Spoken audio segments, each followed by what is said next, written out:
12.3 비상계엄과 내란 혐의 등으로 탄핵이 의결돼 대통령의 직무가 정지되면서 가뜩이나 지지부진한 전북 공약은 이제 휴지 조각이 된 것 아니냐는 우려가 나오고 있습니다.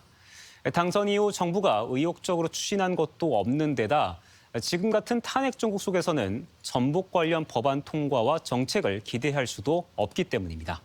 강동혁 기자입니다.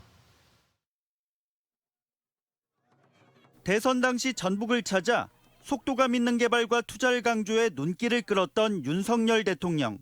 그런데 이제 이 정도 가지고는 안 되고 이제는 새만금을 완결 지을 때가 왔습니다. 하지만 지난 2년 6개월간의 성적표는 실망스러운 수준입니다.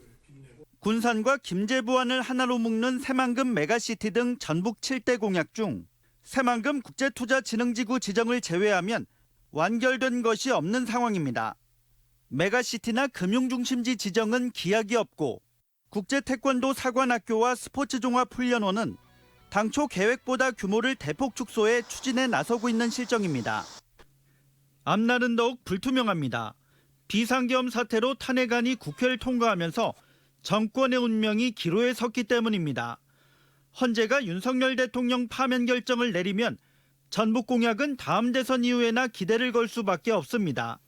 전북자치도는 대선 때마다 공약을 제안했고 각 당이 이를 반영했지만 집권 이후 달라진 것은 거의 없다시피 합니다.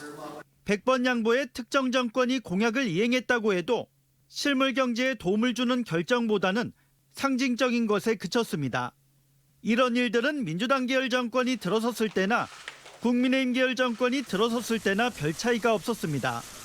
탄핵 심판 결과와 상관없이 전북 공약 추진이 험난하다고 보는 이유이기도 합니다.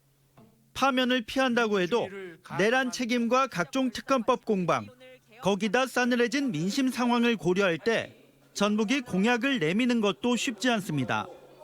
탄핵 정국이 지속됨에 따라서 국정 동력 회복은 어려울 것으로 보고요.